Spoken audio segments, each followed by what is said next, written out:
If the other days have been practical and powerful, today is definitely the most positive day of our challenge. So I'd like to welcome you back for day 7 of our Waking Up Lean for Life challenge. And we're going to do this is going to be our final review because then we're going to move on to bigger and better things. But this is our final review of our chewing along with the last letter of that acronym. So when you have your meals, you should be thinking, okay, am I chewing my food, paying attention, getting all those great hunger and satiety cues, practicing harahachi bunmei, or eating to 80%. Now, if you're somebody who always ate until you were full and you just start doing this one thing, you could potentially cut each one of your meals down by as much as 20%, which would be huge for your long-term sustainable weight loss. This is a great lifelong habit, and it's very simple. It takes very little time. Then we also have our expectations versus reality. You can do this very formally. You can make a giant spreadsheet and find out where your biggest disconnects are, or it can be a lot more informal and just think, okay, how good do I think? Like I had a pulled pork with brie cheese and frozen vegetables and rice salad today. I put on a little bit of maple syrup, and then I threw on a little bit of Tabasco, not Tabasco, but hot sauce. And I predicted that the maple syrup would kick it up just a little bit and that the hot sauce would actually add a little bit of spice that didn't overpower the maple syrup. Hadn't put those on before, and it worked out pretty much just as expected, but you don't know going into the unknown, right? So you want to make sure that you're tracking these things in some way, paying attention, and seeing if your expectations match with reality. Because when we start doing this for bad foods, we end up finding a disconnect. We have less of that junk in our life, and when we find good foods are better than expected, we bring a lot more in and enjoy it more as well. Next up, we have write stuff down. We said the quickest a picture is worth 1,000 words. So all you have to do, pull out your phone, take a picture of your food, share that with your coach, or review it periodically. And I guarantee if you do this and you keep a log for an entire year and you keep on chewing your food, what you have in your food log is going to look very different. Right now, if you go forward 52 weeks, you're going to be eating very different foods, and you're probably going to be enjoying your food a lot more, as well as having a leaner waistline and a better life at the same time. Okay, the I stood for improvement. We're basically just thinking about the default meal template and then what kinds of things can we improve.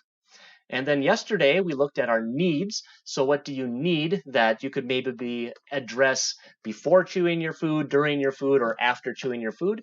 Because so much of success, if you just engineer a few simple things, it becomes far easier to succeed and harder to fail. Now, the last one for today, we have the G. Okay, so the G, this is kind of the cornerstone to habit building. There are a lot of myths around this thing. My master's was in applied positive psychology. This doesn't mean thinking positively about things just because we want to. It's only we want to be thinking about good things when it makes a positive difference and it leads to better outcomes, not just thinking happy, not the Pollyanna effect, for the sake of being happy. So the G stands for good. So how can you feel good, or how can you feel good about chewing your food? How can you feel better about your habits? So this is a quote from BJ Fogg's recent book, Tiny Habits, who, if you've read my other work, you know that I really respect this guy. He's a Stanford researcher and has an excellent model for how we what causes a behavior. We have our motivation, ability, and prompt in his words. And this is part of my Mind Where Matters. It's a core integral part. And actually, his book elucidates things that connections I hadn't made from his public website. And it's an absolutely excellent read. But he says, people change best by feeling good, not by feeling bad. And this makes perfect sense, right? Like, who's going to do better with their gym habit? I know people that basically fit into one of 3 categories with their gym habits, right? So 1, let's say you're not going, you don't train regularly. 2, you're training, but you are unhappy, you're miserable about it. I know a few people that are just miserable about their gym habits, and guess what? They don't go very often because they hate it. So that sucks. So we want to feel good about the things we're doing. Find a way to make it feel good, or don't do it. Like, this is so important. I would say find a way to love what you do, or do something else. Like, maybe there's a better, quicker, easier win, or even if it's a bit harder or something, if you feel good about it, you're going to be far more successful with whatever habit it is if you can feel good about it. So we're going to talk about it because feeling good about things is a skill. It's not like we just do something and feel good about it. It's we cultivate this ability to appreciate and celebrate our successes of doing the right things. So the third kind of person, and I know a bunch of these people who are wildly successful, who have been and will continue to train for the rest of their lives because they love it. They absolutely love going to the gym. I was speaking with a wonderful lady who's becoming a friend the other day, and she was telling me that she goes to the gym only twice a week. She wishes she could go more, but she can only has time to go twice a week. But she absolutely loves it. It's the best part of her entire week. And if I feel the same way, like once I started training and enjoying the process, the stress relief benefits that it gives you, the emotional boost that it gives you, the physical boost that it gives you, the good night's sleep that it gives. Like, it gives you so many good things when you're doing it right. I couldn't imagine a life without training. I know when my good friend Chris was hospitalized and stuff, he said, Nick, the thing that I miss the most, it's like I'm in the hospital. He had necrotizing fasciitis. I talked about him a bit in the book above, but he had flesh-eating bacteria. It ate away a good old quarter of his quad. He was in the ICU for the longest time, and he says, what I miss the most, Nick? And I said, what, Chris? And he says, putting a heavy weight on the bar and lifting it. That's the one thing he missed the most. Like, if you cultivate these things and you feel good about them, they're going to stick. They're going to be lifelong habits. And so let's talk a little bit about how to feel good, because as strange as it is, it's not intuitive. And a lot of people get it wrong. So the first part, let's just talk about the two things that are really important when we're trying to feel good. We call it the two eyes. But we'll draw some physical eyes here so you can kind of remember it. And the first I stands for impact. So when you feel good, we don't want it to be just kind of like, so good. We want to have as much good feeling as possible. So when you're chewing your food, you finish chewing your food, you should feel really good about it in some way or another. And it might feel awkward, it might feel inauthentic. Find a way that works for you. I'll give you a whole bunch of ideas, but you need to find something that works for you. And if you're looking for more ways to feel good or to celebrate, BJ Fogg's new word is celebrate. Because of my book, when we talked about the trigger, response, reward, if you're going to have something external, it might take some time to get to it. You might not always have it on hand, and it's possible to go wrong trying to look for some external reward. But each one of us has the ability to celebrate something. Like, you get hired for a job. How do you feel in that moment? Like, if you can just even visualize something like that, or a crowd cheering you on for doing something awesome, right? We can just celebrate something it's a natural ability that we all have to some extent. A lot of us have forgotten it, but it's something we can all do. It's immediate. It requires no extra money. It requires no extra time. We can all celebrate. And the second I just mentioned it here, is immediate. So we need this reward to be immediate, because if the longer we take, the less it's going to be paired with our habit. So we know that there are also 3 times, I talked about it in the book, pre, peri, post, or before, during, and after. So before, during, and after chewing your food. If you think about chewing your food during the day, celebrate. It doesn't have to be a huge celebration. There's basically 2 types. You can have a small celebration or a large celebration. And I would recommend saving the small celebrations for most of the time and a large celebration for after you've completed an event, or if you want to make a habit stick.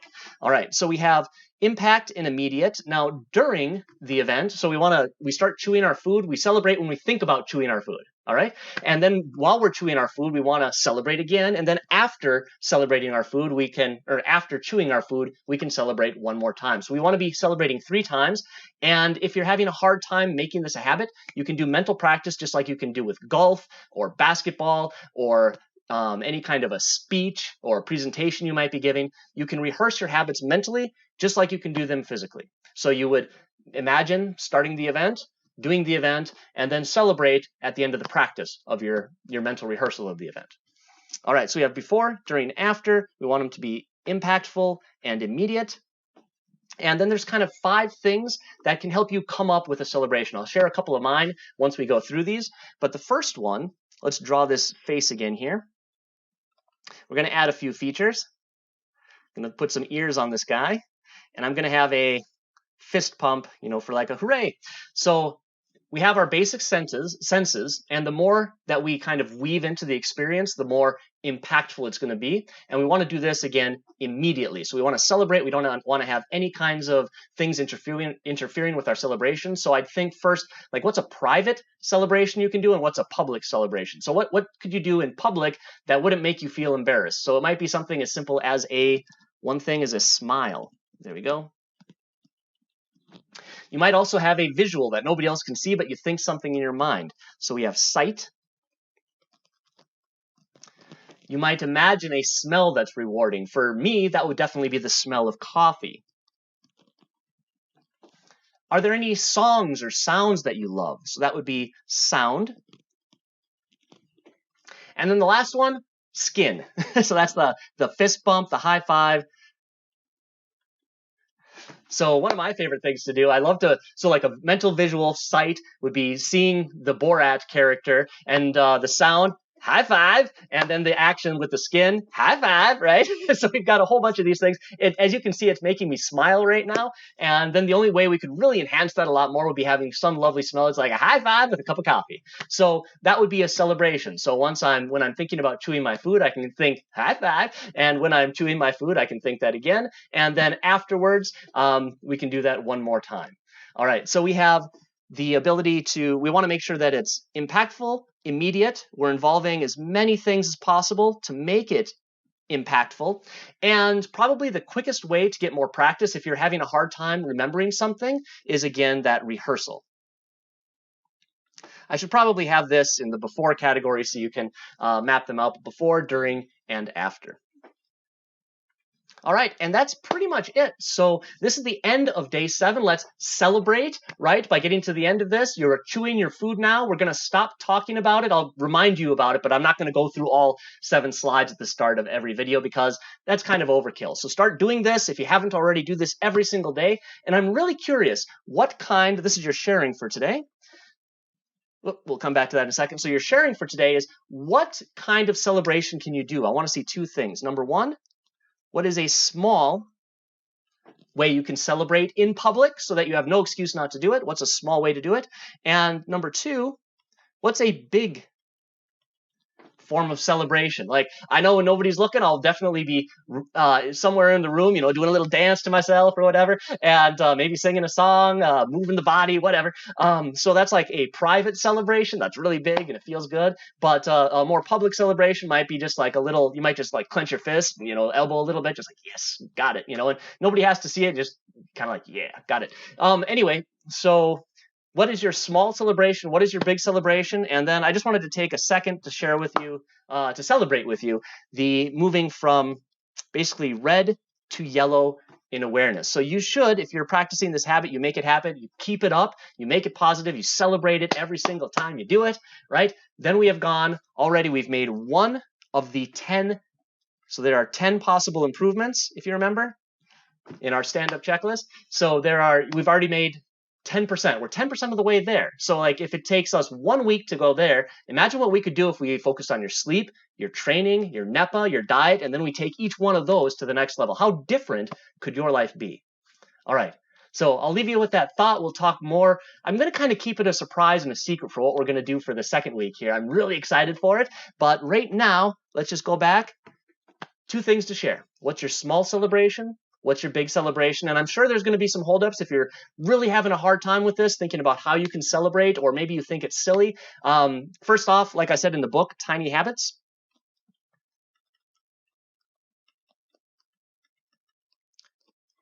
there are over 100 ways to celebrate, all right? So there is no shortage of ways to celebrate, but if you're having some trouble with this, let me know what your holdups are, and I'll kind of give you the shortcut. I'll reply to your specific comments. So share 1 thing that's a small celebration, 1 thing that's a big celebration, and I look forward to seeing you very soon for the second week. We're more than 50% of the way done. This is awesome. All right, can't wait to see you in day 8.